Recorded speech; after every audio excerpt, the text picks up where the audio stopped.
Deputada, essa break news agora que o Kiko Nogueira traz para a gente, né, na Casa das Emendas Parlamentares, e já cai gente próxima ao Arthur Lira. E aí eu já começo por ele, então, nesse sentido, né?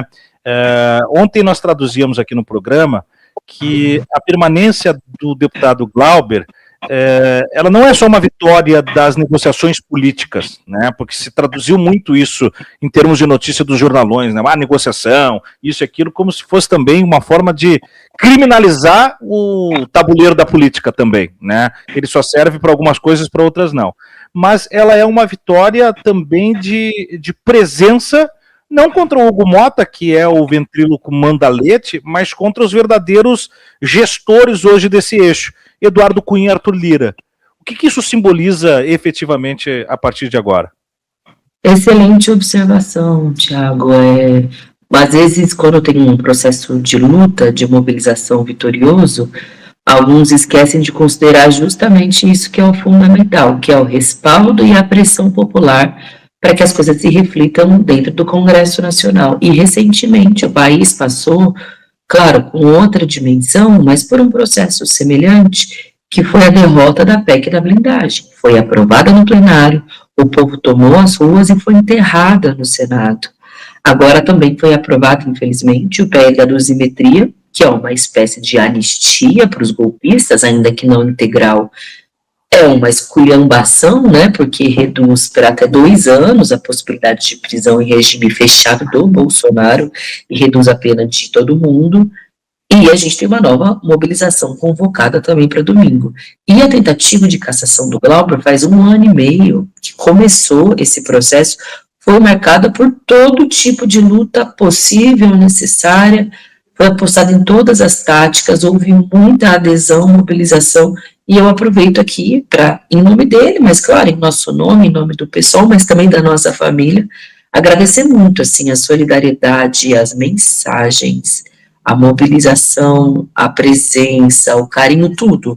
Foi muito impressionante, assim, desde a primeira hora até ontem, porque não se tratava só da defesa do mandato do Glauber, ainda que isso seja muito importante, por ser um parlamentar de esquerda, combativo, e que não é justo, né, ter um mandato cassado dessa forma. Mas, nesse contexto, ter derrotado, né, o relatório de cassação significou uma derrota sobre o Lira e sobre o Cunha, como você mencionou, sobre o Hugo Motta, que é uma continuidade, né, ou é um fantoche desse projeto, mas que caiu a máscara completamente, porque iniciou a gestão falando em democracia, citando Ulisses Guimarães, citando o filme Ainda Estou Aqui, e há 3 dias fez aquilo que na ditadura aconteceu, que foi bater em deputado através da Polícia Legislativa, em jornalistas, derrubar o sinal da Câmara, esvaziar o plenário. Foram cenas de horror, porque havia ali um adversário político protestando, enquanto em agosto tinha dezenas deles que ficaram 48 horas sequestrando a mesa diretora, conseguiram a partir desse sequestro um diálogo com ele, veja só vocês, ele topou receber as pessoas e conquistaram ali PEC da bandidagem e o projeto de anistia, justamente. O Glauber ficou menos de 1 hora na mesma mesa e foi tratado de uma forma diferente. O Glauber, assim que terminou na coletiva de imprensa, ele falou: eu só gostaria de ter sido tratado com 1% da cordialidade que os golpistas foram aquele dia.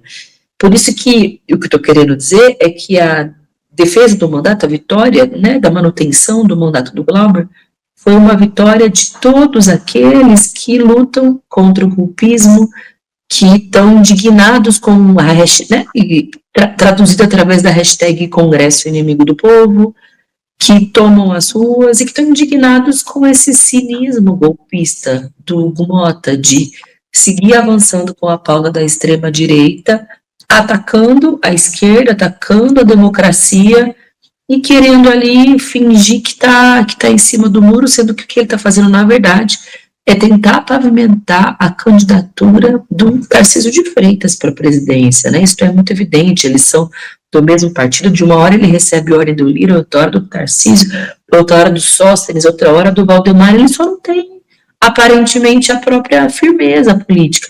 Num dia manda a polícia descer o cacete nos jornalistas, e no dia seguinte ele diz que ele não sabia que era esse o protocolo, que não foi ele. Peraí, se não foi ele, um dia ele se revela autoritário, no outro dia alguém que não tem condição de estar ali, porque ele não sabe nem qual é o protocolo que ele mandou acionar.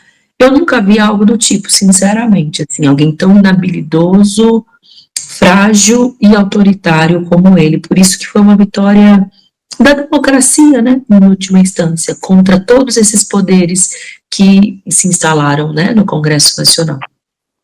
De fato, e aí a senhora coloca, deputada, um ponto que é uma encruzilhada. Ou ele é o mandante desse tipo de ação e por isso não tem capacidade, porque não sabe lidar com a política para estar na cadeira, ou no desconhecimento de tudo isso, não tem tamanho para estar lá. Mas o fato é que ele chegou a decepcionar o seu padrinho político, né? O Arthur Lira se mostrou desapontado. A gente tem aquela imagem antes lá da votação da PEC da bandidagem, aquela foto que o Guilherme Amado tirou, que para mim é foto de filme do Poderoso Chefão, que é ele com o Eduardo Cunha com o Lira, e os dois num tom como se dissesse assim, você tem que ir lá e fazer o que nós estamos mandando e pronto. E ele não conseguiu executar o papel, né? Assim como o Derrite, também numa janta com ele, também da mesma forma. Então tem esses mandaletes assim, que são os matadores de aluguel, entre aspas, que não estão conseguindo chegar onde os chefões querem. O quanto isso derrete o Hugo Motta, e o quanto isso também, ao comprimir ele na parede, pode jogar ele agora mais fervoroso para uma série de pautas que podem se aproximar aí, que são importantes também. Totalmente, ele está muito, muito fragilizado. Todo mundo sabe que o Lira, nos bastidores, critica muito, né, o Motta. E agora ele está fazendo questão de, através da imprensa, expressar essas críticas, né? Se você abrir, enfim, todos os jornais do país, tem sempre alguém com um furo. Num grupo de WhatsApp, ele falou que a Câmara está uma esculhambação. Para aliados, ele disse que está furioso com a manutenção do mandato do Glauber. Para outro, ele faz crítica. Então, assim, quando o Lira faz isso, né, propositalmente deixa vazar informações que, em tese, circularam só internamente, é uma sinalização da fragilidade, que, sinceramente, dificílimo para o Hugo Motta, no meu ponto de vista, se reeleger como presidente da Câmara. Porque ele querendo, ou achando que está agradando a todo mundo, nessa história ele brigou com o PL, brigou com o governo, brigou com o Supremo, porque ele também disse que garantiria a cassação da Zambelli, não garantiu, e o Alexandre de Moraes teve que fazer valer a lei, né, ou seja, que a Câmara cumpra a decisão judicial.